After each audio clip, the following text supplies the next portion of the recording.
मुख्यमंत्री जी, मैं आभार व्यक्त करना चाहूंगी कि आपने जवाब में लिखा कि हाँ, दर बढ़ता जा रहा है। आप खुद इस बात को मानते हैं कि उत्तर प्रदेश में महिलाओं का उत्पीड़न हो या बच्चों का उत्पीड़न हो, उसमें आज उत्तर प्रदेश टॉप के नंबर पे है पूरे इंडिया में। कल विधानसभा में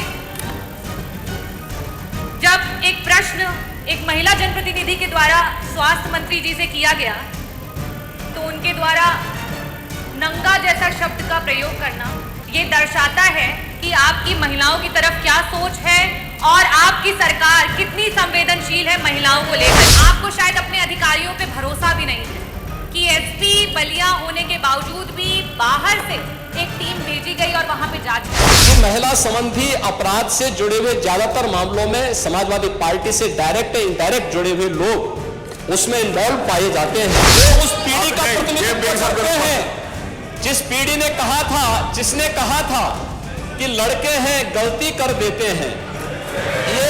ये महिला सुरक्षा की बात क्या करेंगे? डॉक्टर आगिरी। महोदय, मैं आपका आभार व्यक्त करना चाहूंगी कि आपने प्रश्न पूछने का अवसर दिया। मेरा प्रश्न मुख्यमंत्री जी से था कि उत्तर प्रदेश में आए दिन महिलाओं और बच्चों का यौन शोषण बढ़ता जा रहा है, उसके दर को रोकने के लिए और उनकी मदद करने के लिए सरकार ने क्या कोई योजना बनाई है? मुख्यमंत्री जी, मैं आभार व्यक्त करना चाहूंगी कि आपने जवाब में लिखा कि हाँ, दर बढ़ता जा रहा है। आप खुद इस बात को मानते हैं कि उत्तर प्रदेश में महिलाओं का उत्पीड़न हो या बच्चों का उत्पीड़न हो, उसमें आज उत्तर प्रदेश टॉप के नंबर पे है पूरे इंडिया में, सबसे पहले नंबर पे। मैं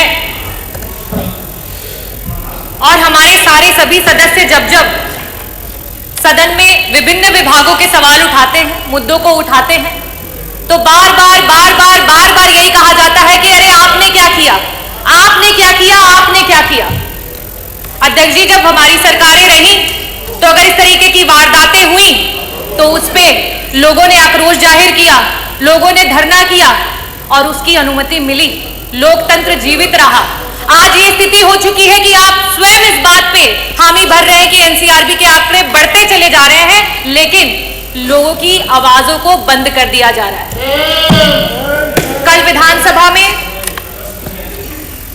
जब एक प्रश्न एक महिला जनप्रतिनिधि के द्वारा स्वास्थ्य मंत्री जी से किया गया, तो उनके द्वारा नंगा जैसा शब्द का प्रयोग करना ये दर्शाता है कि आपकी महिलाओं की तरफ क्या सोच है और आपकी सरकार कितनी संवेदनशील है महिलाओं को लेकर के। अध्यक्ष जी, हम समाजवादी हैं, हम संविधानवादी हैं। आपकी झूठ को तेज आवाज में बोलने पे हम डरने वाले नहीं हैं, हम आंदोलन करेंगे। मेरा प्रश्न मुख्यमंत्री जी से सीधा है कि 2017 से लेकर के 2023 तक कुल ऐसे कितने यौन शोषण के महिलाओं के लिए और साथ ही साथ prevention of child from sexual offence के तहत कुल कितने केसेस दर्ज किए गए और उन लोगों को सरकार के द्वारा किस प्रकार की योजनाओं के तहत मदद की गई? क्या कोई काउंसलिंग सेशंस ऑर्गेनाइज किए गए उनकी मदद के लिए? क्या उन्हें बेहतर शिक्षा और चिकित्सा प्रोवाइड की गई? क्या उसकी सरकार ने जिम्मेदारी ली? क्या कोई स्किल डेवलपमेंट प्रोग्राम्स या फिर एडवांस हायर स्टडीज के माध्यम से उन्हें मदद की गई कि वो अपना भूतकाल जो इतना सदमे वाला है उसे भूल करके एक बेहतर भविष्य की तरफ सोच सके? मेरा दूसरा प्रश्न आपसे ये है कि अभी हाल फिलहाल में बलिया की न्यूज सभी सदस्यगण यहां हैं, वो जानते हैं कि आज बॉर्डर्स कहीं से भी सुरक्षित नहीं है और साथ ही साथ आपको शायद अपने अधिकारियों पे भरोसा भी नहीं है कि एसपी बलिया होने के बावजूद भी बाहर से एक टीम भेजी गई और वहां पे जांच कराई गई। इन बातों के मद्देनजर मैं ये पूछना चाहती हूं कि ये अपने आप में दर्शाता है कि ह्यूमन ट्रैफिकिंग आए दिन बढ़ती चली जा रही है। तो 2017 से लेकर के 2027 के बीच में टोटल महिलाओं और बच्चों को लेकर के कितने केस हैं, मुकदमे हैं लापता गुमशुदगी के जो दर्ज हुए और उनमें से कितने लोग आज भी गुमशुदा हैं आपके 8 साल के टेन्योर की सरकार में जिनको आप नहीं ढूंढ पाए हैं? कृपया इसका जवाब दें। धन्यवाद। माननीय मुख्यमंत्री जी। अध्यक्ष जी, माननीय सदस्य ने एक बहुत महत्वपूर्ण मुद्दे की ओर सदन का ध्यान आकर्षित किया है और वास्तविक तथ्य इस माननीय सदन के समक्ष आने चाहिए। महिला और बाल सुरक्षा और खासतौर पर सेक्सुअल हैरेसमेंट से जुड़े हुए जो मुद्दे होते हैं वह केवल बाहर से ही नहीं होते हैं। इसके दोनों तरीके हैं, घर के अंदर भी और घर के बाहर भी।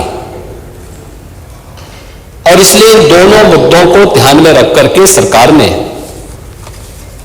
इस दिशा में जो ठोस कदम उठाए हैं वह इस सदन के सभी माननीय सदस्यों के संज्ञान में बहुत आवश्यक है।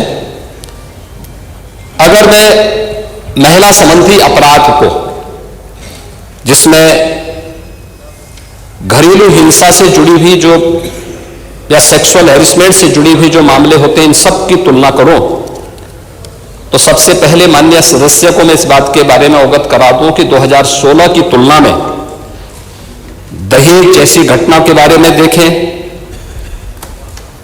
तो 2016 की तुलना में 2016 में कुल घटनाएं घटित हुई थी, उनकी तुलना में 23-24 के बीच में लगभग 17.5% की कमी घटनाओं में आई है।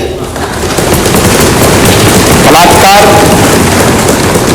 की घटनाओं में 2016 की तुलना में अगर 23-24 में हम उसकी तुलना करें, इसमें 25.30% की कमी दिखाई गई है।